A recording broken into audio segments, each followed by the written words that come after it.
Rich Freeman. I've known Rich for a while now. Rich is a true journalist.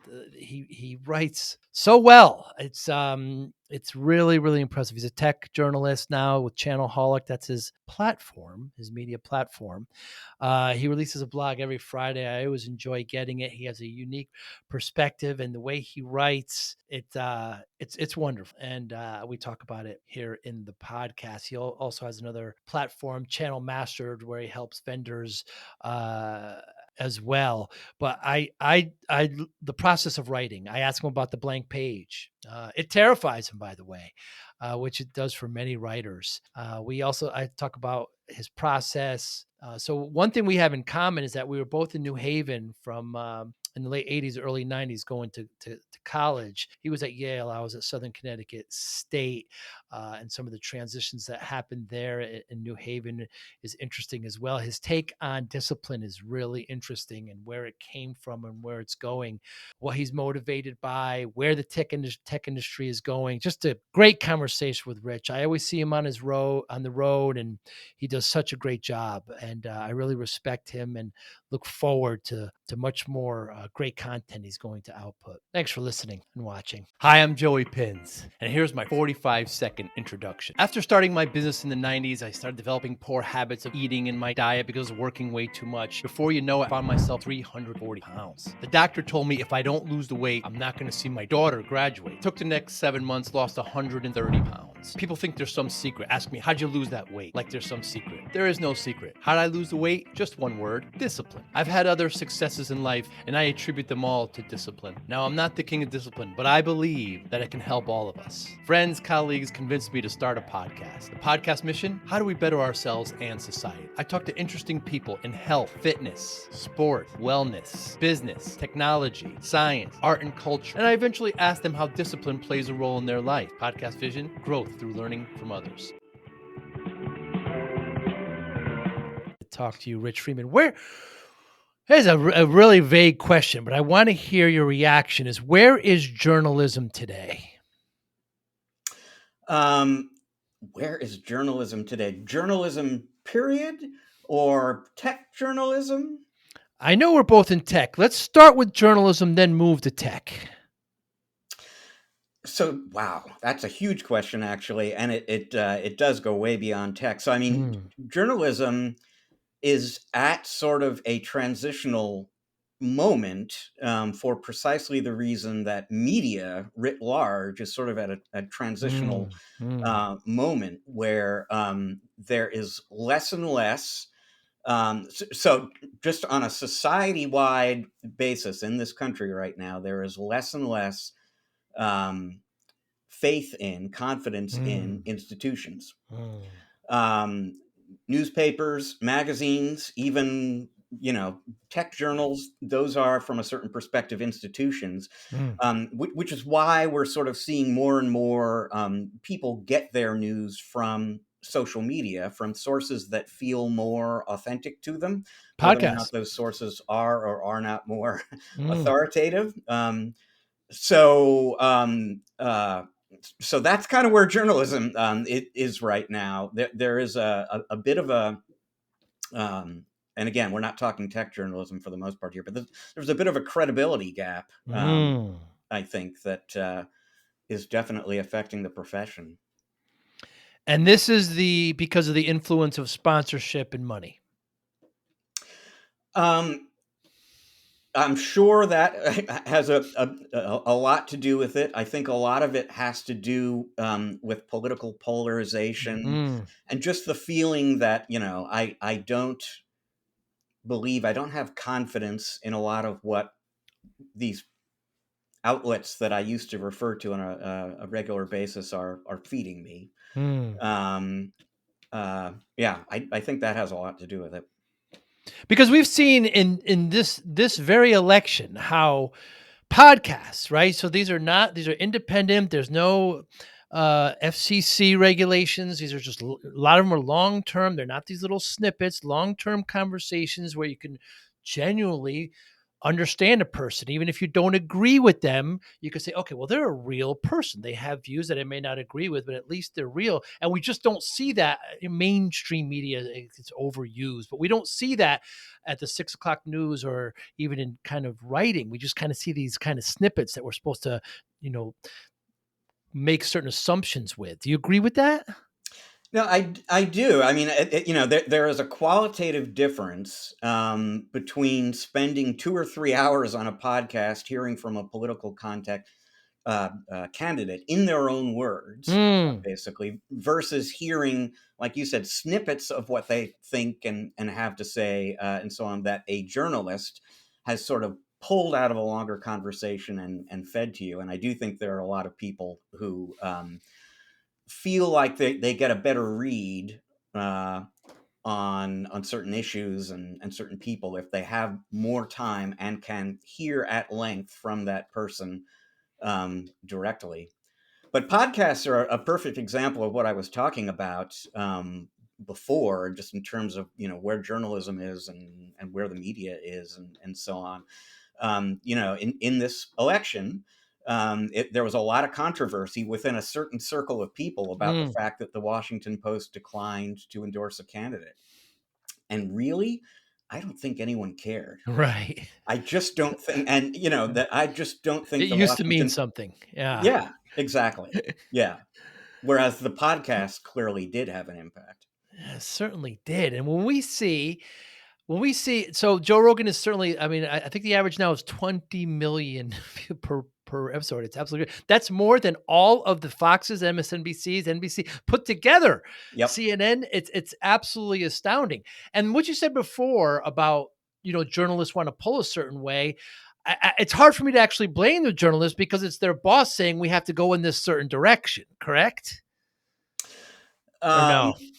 well, now you start getting into a sensitive area here. Like if we Mm. do kind of tilt a little bit to tech journalism, Hmm. um, where the business model is absolutely about selling stuff to the people the journalists are writing about. Right. And the way it's supposed to work and usually does is there is the so-called classic church state separation, Mm. and the publishers, the people who sell stuff and are responsible for generating revenue and profit, they're thinking about what is going to make the vendors happy, and the people who are writing the content aren't thinking about that. But it you're all working in the same place, Mm. and those lines can get a touch blurry Hmm. at times. But it's harder for me to say if that's true or not as well at the New York Times, the Washington Post. It's at the Wall Street Journal, right? Mm. A Rupert Murdoch publication. He has a certain point of Right. view. It's Right. reflected on the editorial pages. I don't know what kind of pressure anyone on the news side Hmm. feels because of that. Yeah. Yeah. You're right though. You opened by saying there's a transition happening and they've got to make certain changes. And again, just hearing somebody that you think you don't like, and just hearing a long, at least an hour conversation with them is that, wow, I like I said, I don't agree with them, but at least they are human. They're not like this. So do you think? I mean, this is a shaded question. Do you ever see this bias in our industry, in the tech industry, by journalists Um, Bias in what form? to go to a certain direction based on sponsorship? It would be hard to point to a specific example. Like I read Mm, that article and I just know why they said that. mm, Um, and this is part of the problem from a reader's point of view. Is if you have a particular point of view about a vendor, and then you read an article in some tech publication that is directly contrary to your take on, you're going to wonder, right. if is the reason they're a little friendlier or appear to be friendlier to this vendor than I am because they are accepting money from this company or not. And in fact, a lot of people will just assume that's what's going on. And I don't really know how you fix that. Right. Like, how Right. do you convince people? No, that's really not what's happening here. But uh, realistically, there are times when writers like myself, and I can say wholeheartedly, Joey, this is no longer the case because I'm an independent writer. I have a blog, and You sure that do. blog is 100% free to the world. Like, I'm not doing business with vendors, Mm. so anything I have to say about vendors right now reflects what I think. But pretty much every other tech publication out there is doing business with vendors, and realistically, it gets tricky. There's a certain amount of self-editing, self-censorship. I Yeah. think even if the publishers are not saying you can't say that or you have to say this, just the knowledge that these people are like the primary sponsor on the conference that we're doing next week Hmm. might kind of factor into what word you choose in this or that Yeah. sentence. And they happen to be the title sponsor, and they happen to win some of our awards. Yeah, it's very tricky.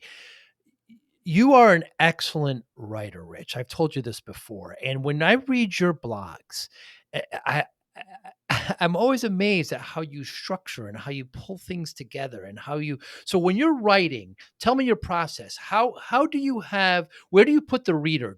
Are you constantly thinking about them, how they're going to interpret it, or do you have a set of thoughts and you just roll them out? It's a little bit of both. I mean, mostly the way the process works is I kind of think through. Like here, I essentially start at the conclusion in Hmm. my head, and then, well, how did I arrive at that? And then I kind of have to step by step think through. Here's where to begin. Here's where to go next. I'm doing that in part because it helps me organize my thinking and express myself clearly, but also the presumption is it's going to help the reader understand where I'm going and how I got there too.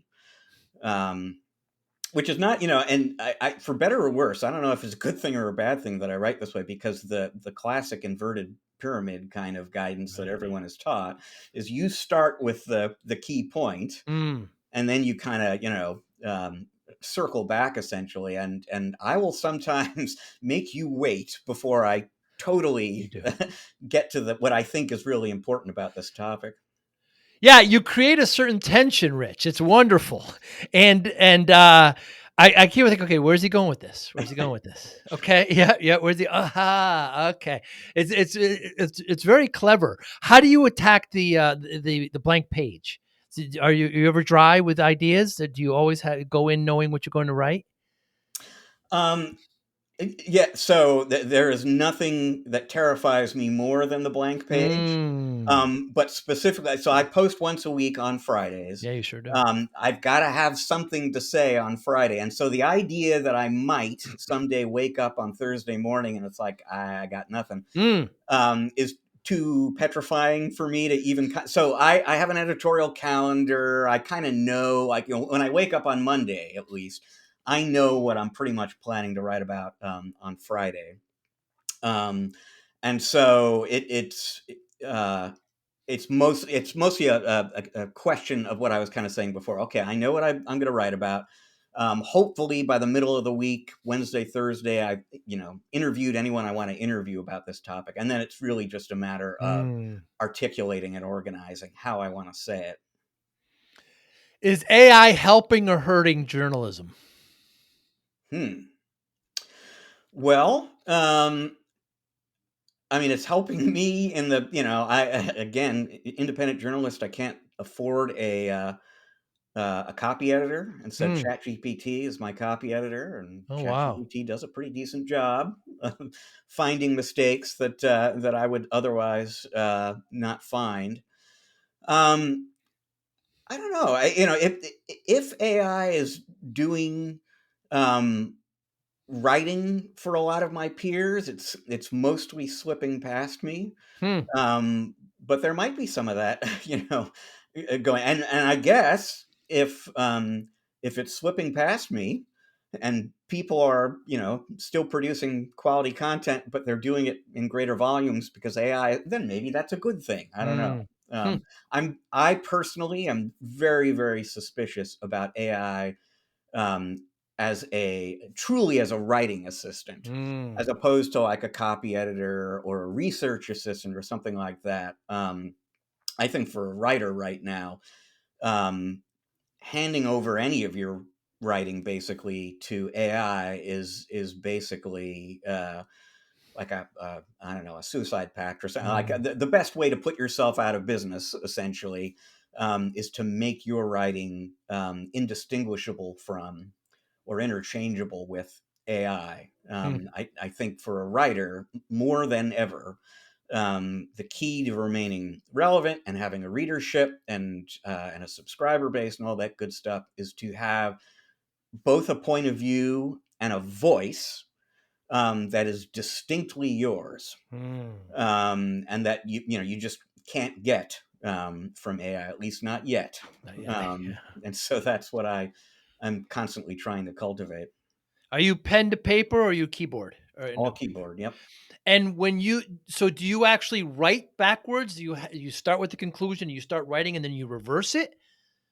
I mentally start with the conclusion, Huh. and then I start at the beginning and just Fascinating. work my way there. Yeah.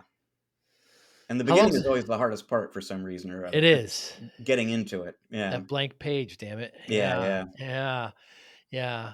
And how long does it take you typically?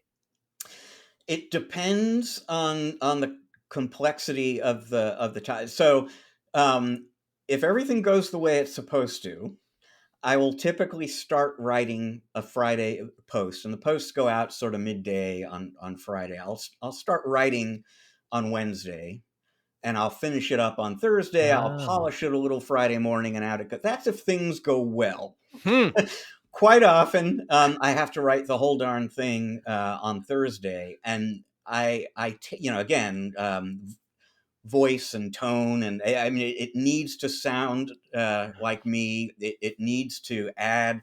So this is the other thing about my blog is that it comes out once a week on Friday, and so as I will often say, whatever is happening in the IT news that week, I will never be the first word on that topic, Hmm. but I will always be the last word. Huh.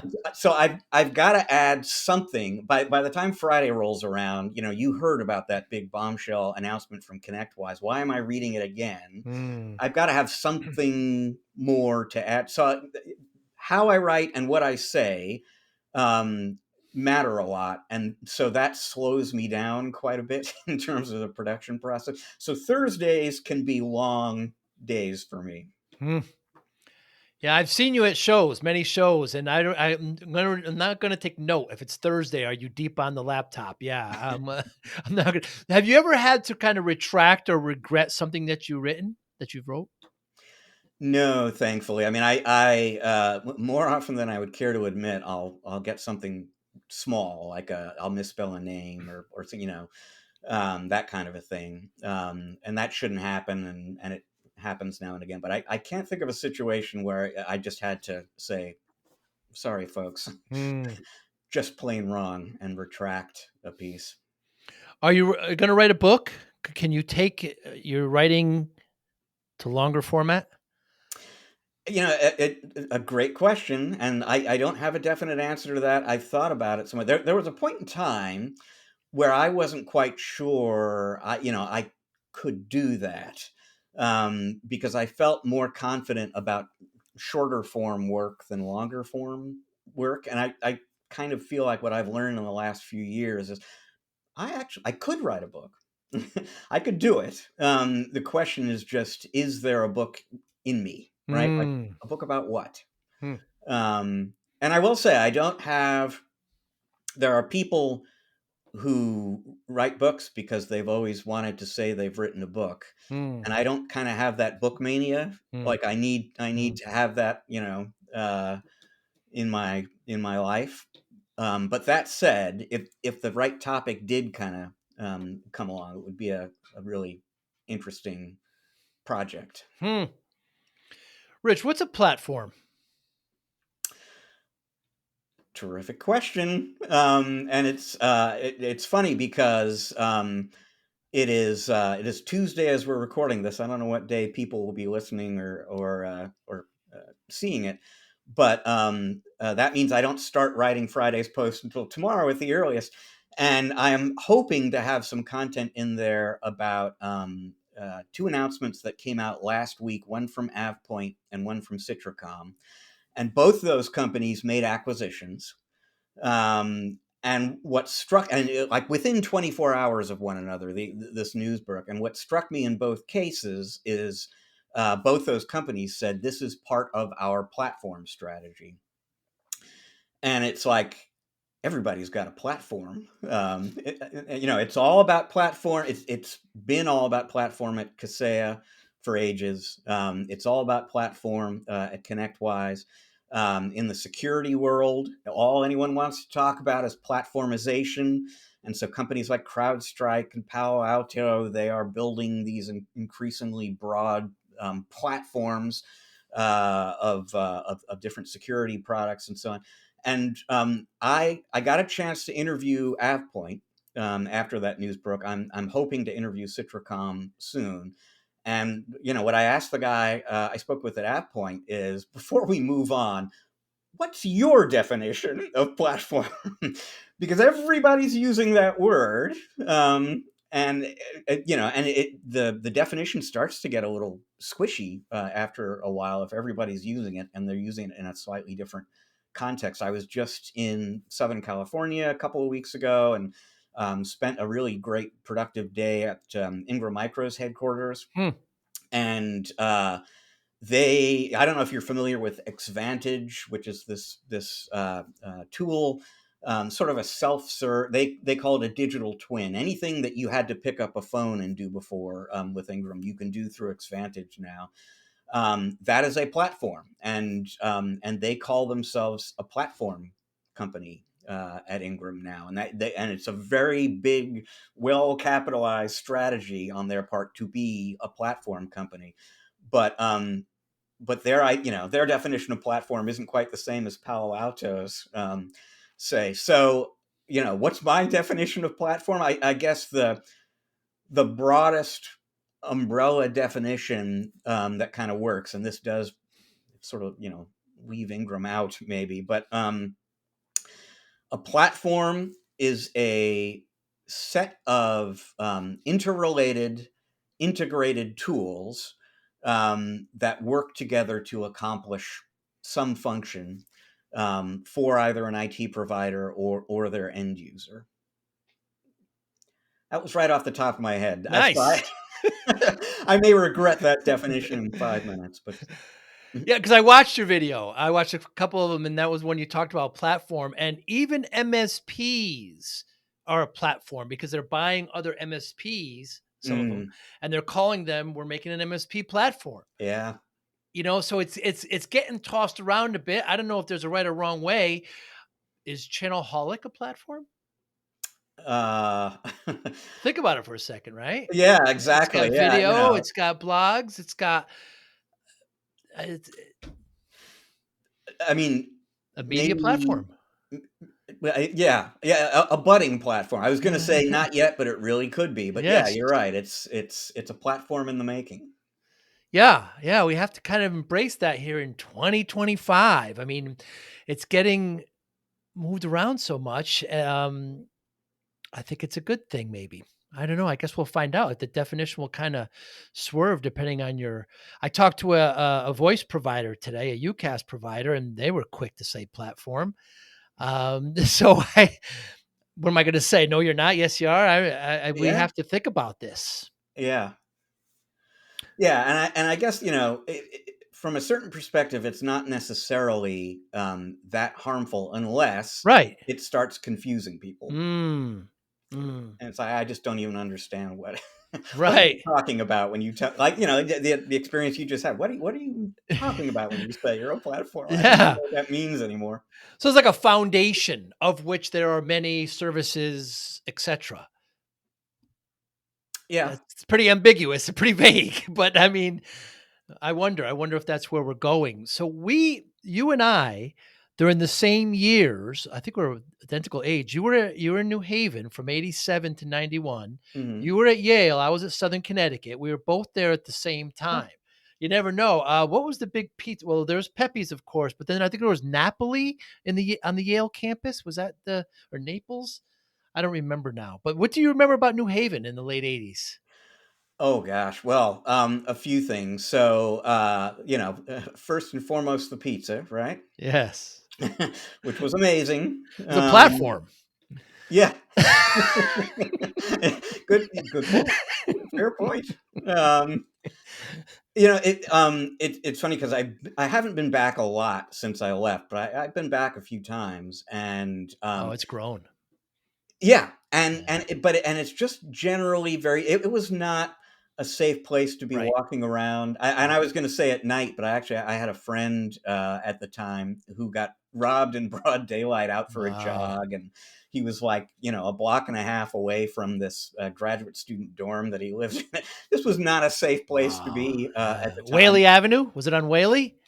Oh gosh. Well, it was a long time ago, but I just know that area there off of Yeah, Whaley. Prospect. Oh, What it's what was like 1 block north from Prospect? Church, Prospect, yeah, Orange.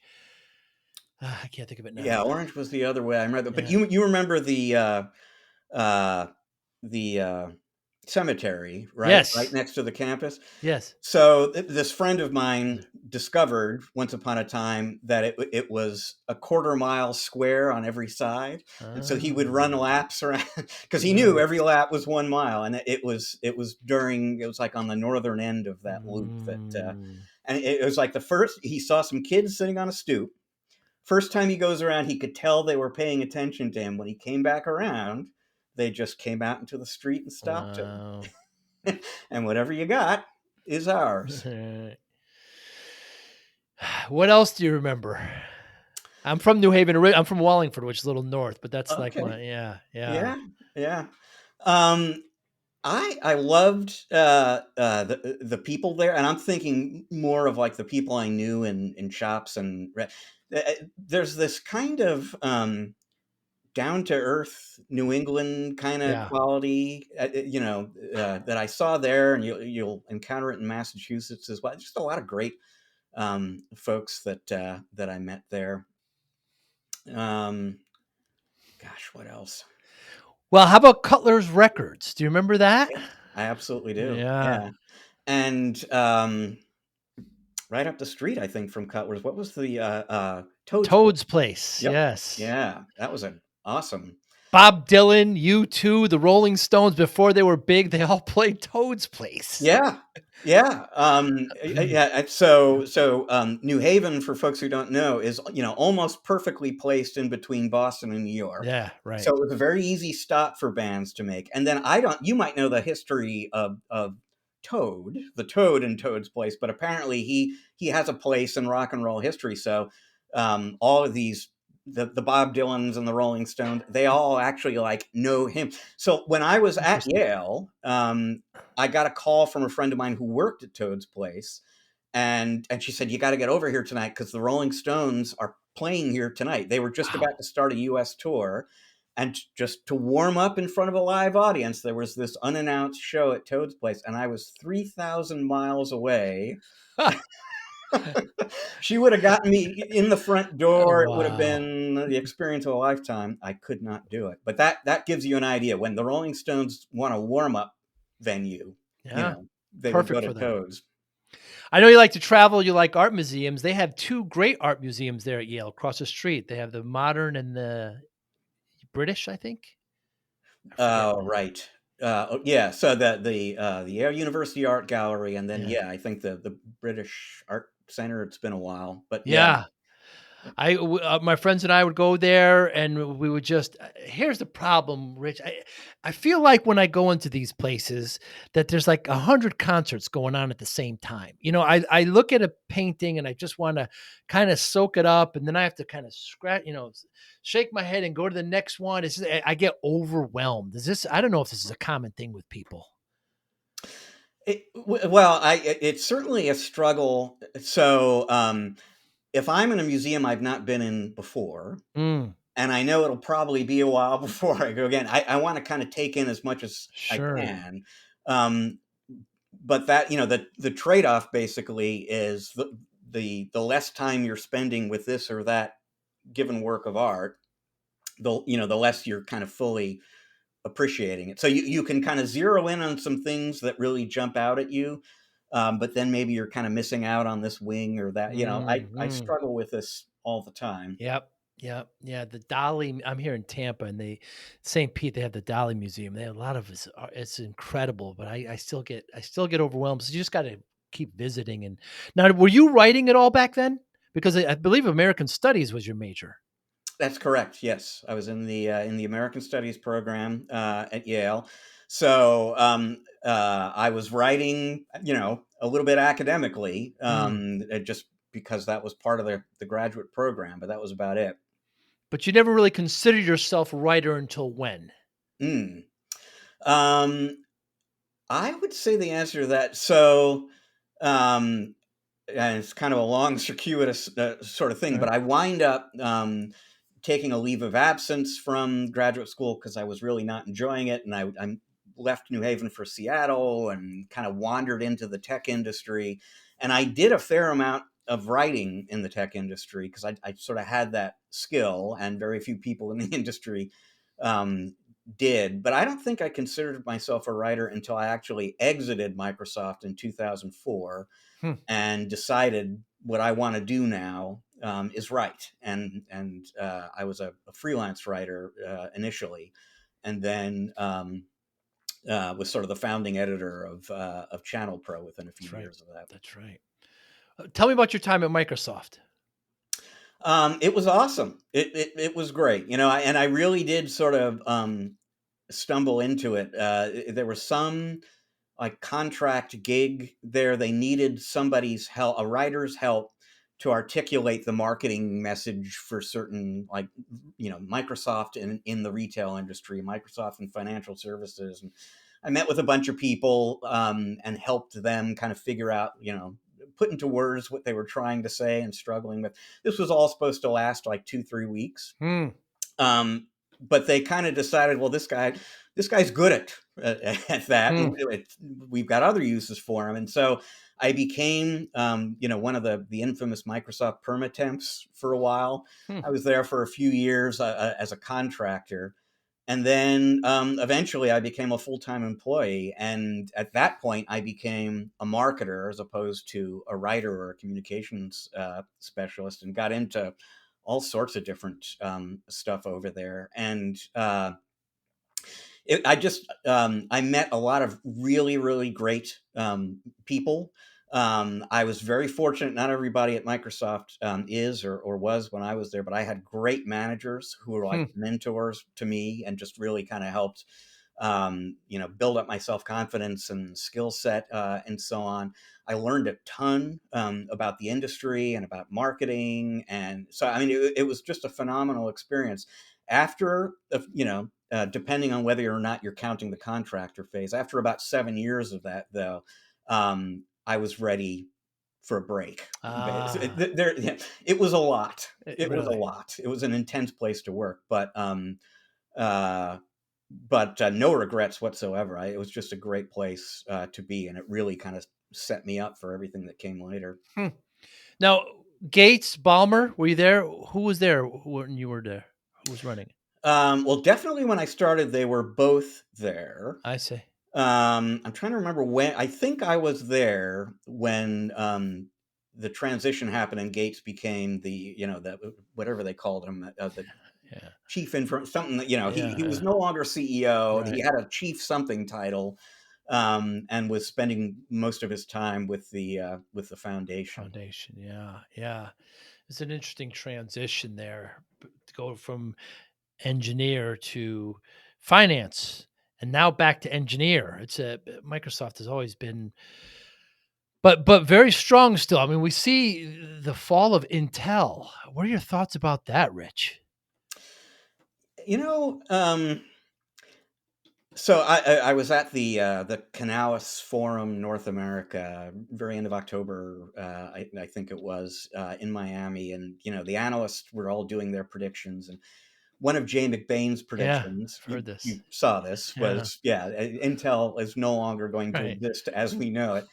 And honestly, in that moment, sitting in the audience, listening to Jay say that, I felt something that I had not felt, because I'd certainly had that thought too, but I felt this wave of sadness. Yeah, once you hear it and see it in writing, you're right. You're And right. if you've been in this industry, Yeah. if you're my age and you've Yeah. been in, and that, and Intel is part of Wintel, it's as, Yeah, as Wintel. embedded in the industry as Apple or Microsoft and so on. Yeah. The idea that it really isn't, that there might be something out there that's that's like it, but the Intel that we know and think about probably won't exist, which I think is correct. Yeah. Actually does make you a little bit sad. The Yes. thing that I kind of keep coming back to, in my head, though, is just, that is a brutally difficult industry. Like, if there's anything we should focus on, it's not that they messed some things up and now they're in huge trouble. It's how long they got things right, Yeah. basically, because Yeah. the time scales, you've got to make decisions about where you're going to invest, and from an R&D standpoint, and from a fab or foundry you've got to be thinking ahead at 5-10 years, and we Yeah. know how fast this industry moves. I mean, it just seems like the odds of getting things as wrong as they did are huge. So really, we should probably be congratulating them on having gotten it Mm. right, Mm. for as long as they did. But yeah, it's unfortunate. It really is. And you see Nvidia, I mean, becoming $1 trillion company, adopting AI and moving from just doing it completely differently. It's just and I know so many good people at Intel that have been let go, and yeah, it's really sad. What is it about the tech industry that you like so much? It draws you and keeps you there. Well, I enjoy learning new stuff, Mm, and there is new stuff to learn in this industry, all the time. I'm not going to presume to be able to comment on banking, say, or something, but like industries that have been around a long time, there's probably less change and innovation. I feel like there's something new I need to look up and understand better almost every day. And it's, for somebody who likes to learn, the tech industry is perfect for me because I'm not terribly technical. mm, um, which means I read about this stuff and then I've got to go learn, like, what does that mean? right. Exactly. And then part of what I do as a writer is, once I've kind of figured it out, is I help try to translate it for other folks who are trying to figure it out. But there's always something interesting, going on in this industry to learn about. It is, and I also want to applaud you. Your sense of humor to me is very amusing, and it's a little sarcastic, a little dry. But I was laughing just this morning because you said, you were about to say something, and you said, "Hey, by the way, this is not financial advice. Do not buy stocks or anything I'm saying. And in fact, if you do, you'll lose money." It was just funny. It's funny. It's just self-deprecating. It was very funny. And then you went right on to your point. I appreciate you and I applaud you for that because I don't think we see it. I don't see it that often in the industry. Where do you think managed service providers are going in 2025? MSPs. Um, where are they going, or where should they be going? Maybe. Answer both, please. Yeah, I mean, where are they going? In some ways, is harder to say. I think in Mm, terms of where they should be going, I think they need to be. And this isn't necessarily a new thing, but I do think it's becoming more and more, pressing of a concern. I think you need to be thinking about a few things, particularly commoditization.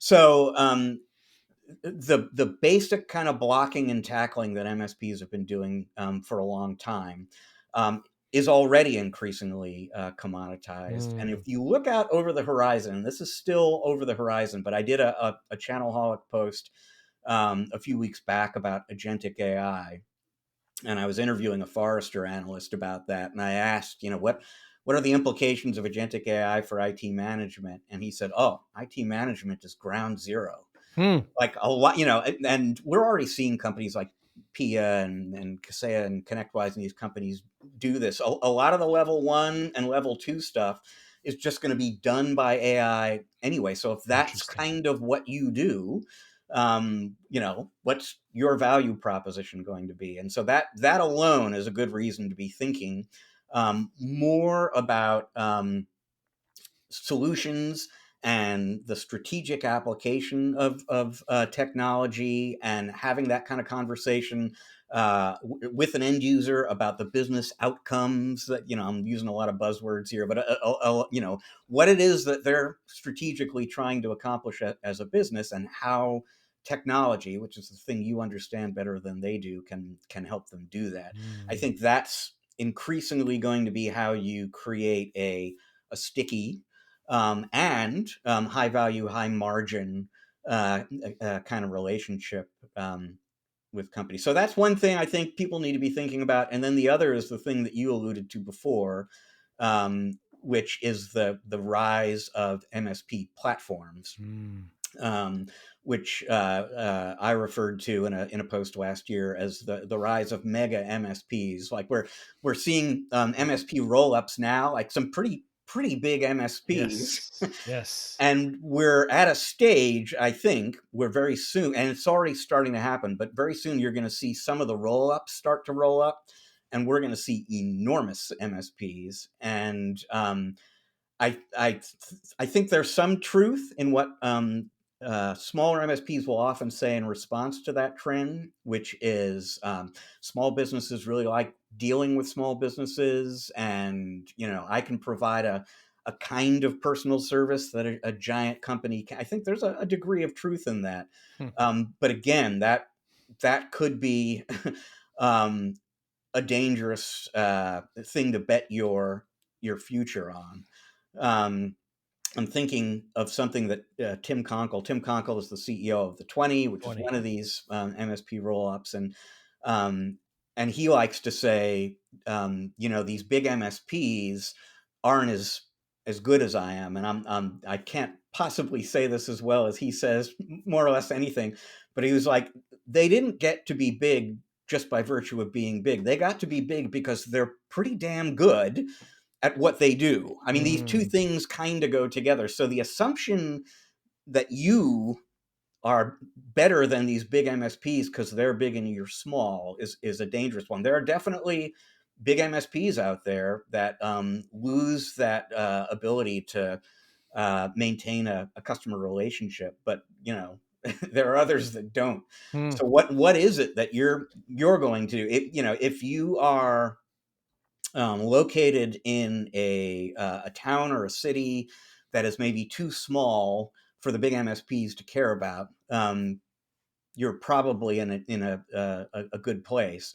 But otherwise, you kind of have to think about what is the thing I have or I do that those guys maybe can't do. And I think that's going to, it'll probably have to do with specialization of some kind, like industry knowledge, technology. There are a number of good reasons why specialization is something good to be pursuing right now, but that might be kind of a competitive strategy as well. What's the goal, Rich, of your platform, Channelholic? Well, first and foremost, so when I left Channel Pro and I no longer work there, a piece of my heart is still there. I helped launch that company. I love the people who work there still, but I went out on my own early-ish in 2023. And basically, I've been doing two things since then. So Channelholic is one of those things. The other thing is I helped launch a consultancy called ChannelMastered, and we work with vendors. We help them understand the MSP channel and create partner programs and recruit partners and do industry research and all that. And so I'm like the chief analyst at ChannelMastered. And so the thinking behind Channelholic initially basically was just part of what makes me marketable to ChannelMastered is that I have some kind of relationship with a lot of movers and shakers in the industry. I've interviewed, the CEO of more or less any company that you've heard of, and so on. And the reason all of that is true is because I was working at Channel Pro, and so in order for me to continue to have my finger on the industry's pulse, I sort of needed to have my own media outlet. Plus, I really do legitimately love writing about this stuff. Yeah, you're good at it. So I created Channelholic basically really just to kind of keep me in the mix as a journalist, keep me in connection with what's happening at the industry, and keep me marketable to the consultancy. And what I've kind of discovered, and this kind of gets to the whole idea of, is Channelholic a platform or not? That's kind of what I need to be thinking about now, because it's not like I've attracted 50,000 subscribers or so, but it's Channelholic has enough momentum and enough brand recognition and so on right now that I probably could be and should be monetizing it in a way that I'm just not right now. Good for you. Yeah, I don't know if you noticed this, but you called it a media outlet. So what's the difference between a media outlet and a media platform? I Hmm. I don't even know if it's I don't know the answer. I don't know if you do, but I don't know. Give me Uh, a little credit. Say this was Joe's idea. How's that? That's all I want, Rich. And then a beer next time I see you. But something to consider. yeah. Has there been anything in the last month or so that you've changed your mind on? Hmm.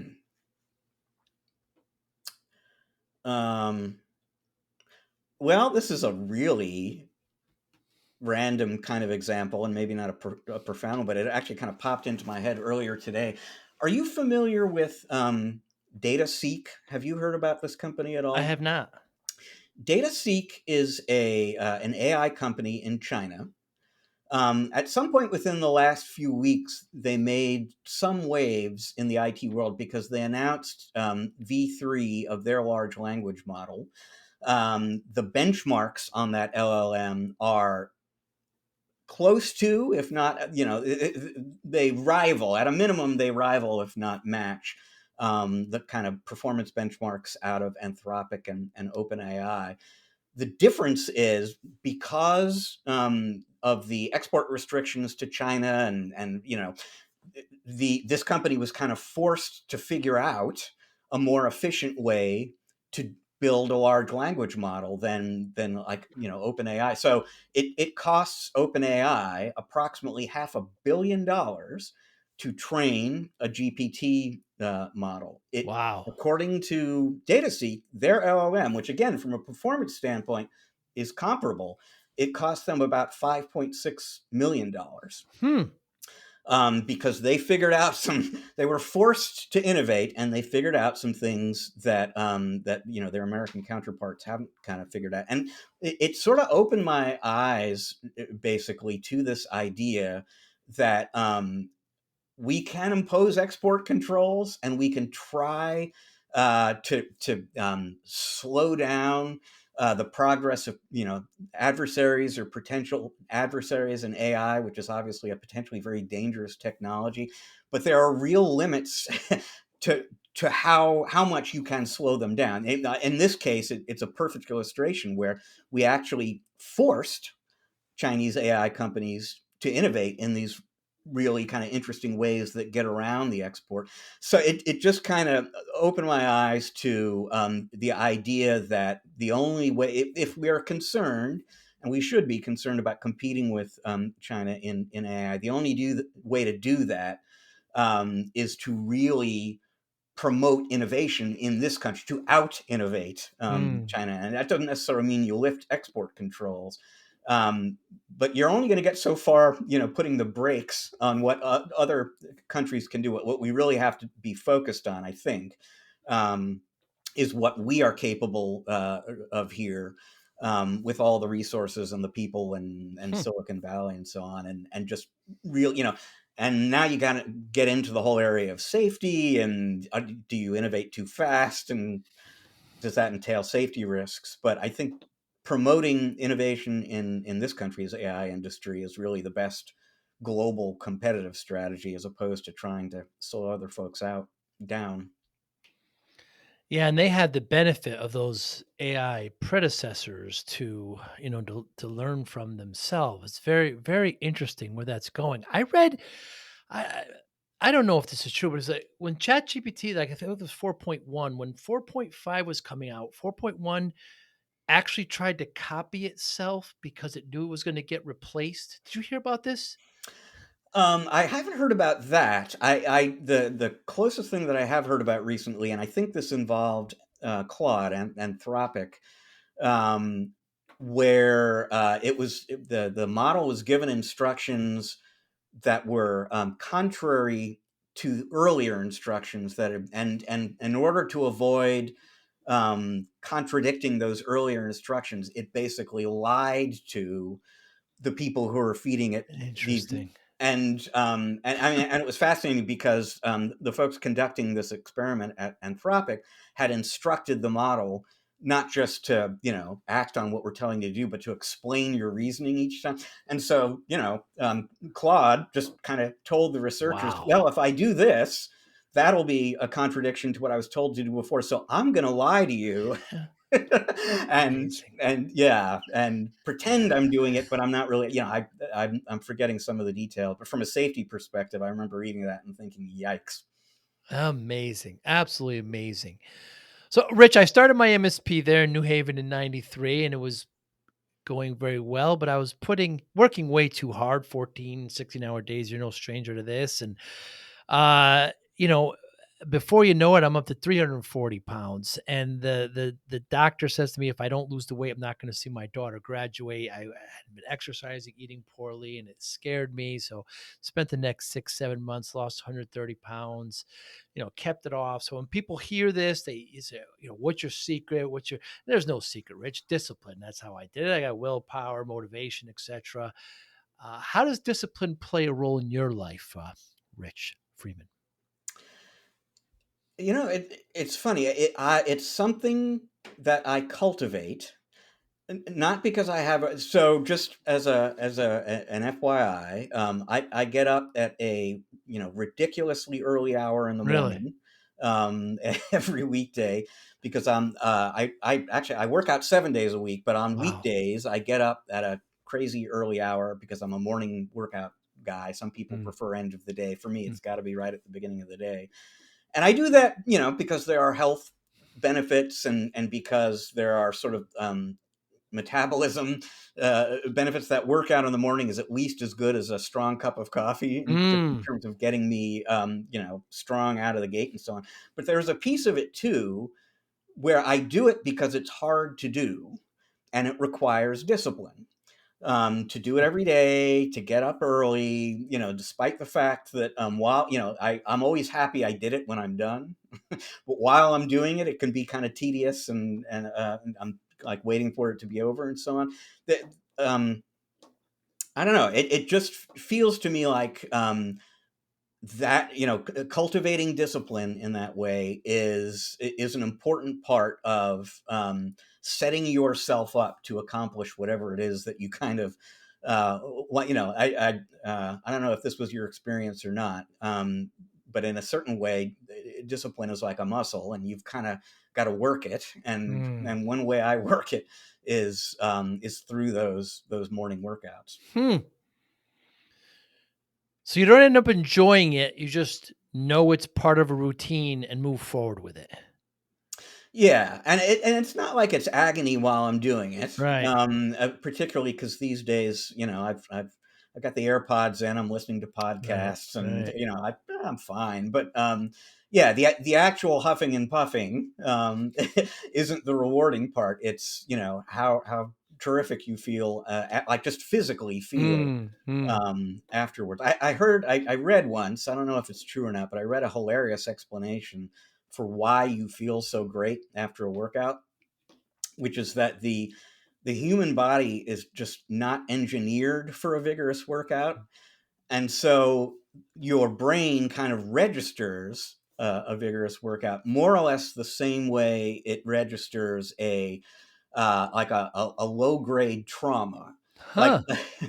like a really, hardcore workout from your brain's perspective is indistinguishable from driving your car into a brick wall at about 15 miles an Wow. hour. Wow. And what the body does when it experiences trauma is pump out essentially organic painkillers, right? This is just part of Hmm. the response that evolution has. So you feel phenomenal after a workout because your body is sort of pumping your veins Huh. full of natural painkillers, essentially, and it lasts for a little while. But boy, it feels great. It feels great. Yeah, so it's like post shock. That's very interesting because I always think it's my body rewarding me. Thank you for doing that. I guess it kind of is, but yeah, you Yeah. you put it through some trauma, and now it's recuperating. When you want to introduce a new habit, how do you do that? How have you done that recently? Introduce a new habit? How do you? Um, well, I have more success sometimes than other times with that. Mm, What typically, so like anything else, um, you've got to stick with it, especially in the early going, and make it habitual. yeah. And so for me, I lean a lot on uh, to dos and notifications, and Mm, so what I will mm, do if I'm trying to develop a new habit um, is have that notification or whatever pop up okay. at the appropriate time with the hope that 2 weeks from now I'm not going to need that anymore. Mm. Sometimes it works, sometimes it doesn't. What about you? I'm curious. Yeah, you're a tech person, so yeah, Yeah. you have tech do it. Cool. Yeah, you think it's easier to add or drop a habit? Mm. Um, wow, those are both really hard depending Yeah. on how appealing the habit is. It's for me, it's probably harder to add the habit than to drop the habit. And I Mm, say this as a guy, so now I'm like the guy who works out 7 days a week. 20 plus years ago, I was a smoker, and I mm, liked that a lot. it's fun. It feels great. Yeah. Yeah. And I just went cold turkey one day Good and for and you. and dropped that habit, and it was basically because I sort of knew, for health reasons I got to get this under control, but also because I knew if I ever go back into a store and buy a pack of cigarettes, I will be so ashamed of myself that I Mm, cannot face that moment. And so if I can find that kind of mechanism, mm. dropping a habit is probably easier than forming one. Yeah, Atomic Habits, there's one thing called coupling. So if you wanna start flossing, make sure you do it like couple it with another habit that you do. So after you Hmm, brush your teeth, you floss. hmm, So that's one kind of way. Believe it or not, being a tech person, I got an app in the last 2 months. I think it's called Habitica, and it just every day reminds me of things. I add things to it, and so every day I check it to make sure I journal, meditate, etc. So that's pretty much keeping me accountable. I don't know if it work for other. They're not a sponsor, by the way. Just happen to use. I think I'm actually using the free version. I'm not sure. What motivates you, Rich? um, well, I mean, I guess there are a lot of things, but yeah, the first thing that kind of popped into my head is that feeling. So, getting from where I am on a Tuesday now to a published Channelholic post can sometimes, it's always time consuming. It can Mm, sometimes be painful, mm, but that feeling of satisfaction when I'm done and I feel good about what I have written mm, is just really hard to beat. And so that's a pretty powerful mm, motivator mm, for me when I'm working in the consultancy at Channel Mastered, and I feel like I am either, like, I know that I'm adding value for a client, or I'm helping a teammate, somebody else in the company, be more effective, get more. That's a feeling that I enjoy a lot, too. So, a job well done mm. and feeling that I am useful to other people are probably the two big motivators. Hmm. I remember a sports writer. I think it's Tony Kornheiser once said when because he would write articles, essays all the time, and he would say he would write them one drop of blood at a time. Hmm. Ugh. So given that motivation, Rich, how do you measure success? Well, yeah. So in terms, from the satisfaction with the job well done kind of thing, I will either come away from a post with that feeling or I won't. Thankfully, more Mm, often than not, I feel like, oh no, that was good. That came together in the end. But I am also kind of looking, over time at page views and mm, subscribers. mm. That's kind of a way of seeing, do other people agree this is worth reading or not? And so that's kind of a way that I Hmm. measure that. Yeah, it's really it's really a moving target with that. Motivation and then measuring it somehow. I guess that's just the kind of analytical uh person I am. You're in Seattle, you're a big Mariners, Seahawks. How about the Kraken? That's your hockey team, right? I spent a Yeah. lot of time in Seattle. Love it over there. Yeah, you know what? As I sit here and record my end of this conversation, I'm in my home office in Seattle, and it's like a 18-minute walk from the arena where the Kraken play. Wow. I have not yet Yeah. been to a Kraken game, and partly that's because when that team had its first season here, I was very excited about. Oh, we've got our own NHL team, and I immediately went online to buy tickets. And for reasons not worth going into, there's typically at least a few years ago, I haven't looked recently, there was typically a very limited supply of tickets that were just available. It's like a lot of season ticket holders Wow. and things carved out for other groups and so on. And so the few tickets that were available were like $200 a pop. Huh. And Outrageous. yeah, I thought, oh, okay, maybe I can wait. But I should go. I haven't thought about this in a while. I should go see if it's changed a little bit because Mm. team's done pretty well. Yeah, pretty well. And hockey's a great live sport. You're right there. Yeah. You're on the ice. What do you do with trolls, Rich? You release these blogs. I don't know. Do you have much interaction with them? How do you deal? You have a lesson to be learned with people and trolls. Um, I fortunately have not had to deal Good. with a whole lot of that. I tend to subscribe to the don't feed the trolls kind of Mm, mm, philosophy. That's easier said than done sometimes, but thankfully I haven't had to deal with a lot of that. mm. Yeah, it's a tough one. I don't know who said it, but the old post and ghost. We drop things, and I don't really want to deal with trolls, and quite honestly, I don't want a lot of compliments either. Because then you start getting complacent, and then trolls you start. I just just the readership is enough, and it's a very in this world, it's a delicate line to dance. Yeah, yeah. No, and I think you're exactly right.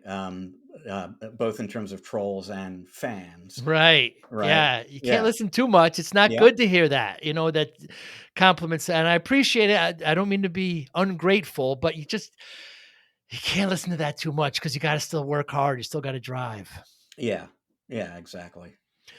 Rich, I've been looking forward to this for a while. Big fan of yours for a long time. Anybody listening, watching, how can they get in touch with you? So, Channelholic, the blog we've been talking about, is available at www.channelholic.news. I am available if you want to email me, rich@channelholic.com. Channel Mastered is www.channelmastered, all one word.com. And I've got an email there too. If you want, rich@channelmastered.com.